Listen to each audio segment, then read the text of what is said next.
Presiden Republik Indonesia, Joko Widodo, meresmikan venue Pekan Olahraga Nasional, PON 2024 Aceh Sumatera Utara untuk wilayah Aceh di Stadion Haji di Murtala, Kota Banda Aceh pada Senin, 9 September 2024.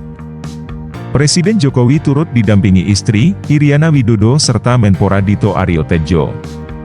Selain juga didampingi oleh penjabat Gubernur Aceh, Safrizal bersama Wali Kota Banda Aceh, Ade Surya.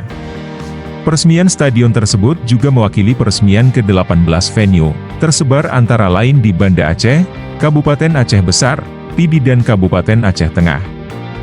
Jokowi juga sempat mengelilingi arena Stadion Haji di Murtala. Di sana ia bertemu dengan sejumlah pemain Persiraja Banda Aceh. Sebelumnya Jokowi telah meresmikan 4 pintu tol Sigli Banda Aceh, di Baitussalam, Aceh Besar.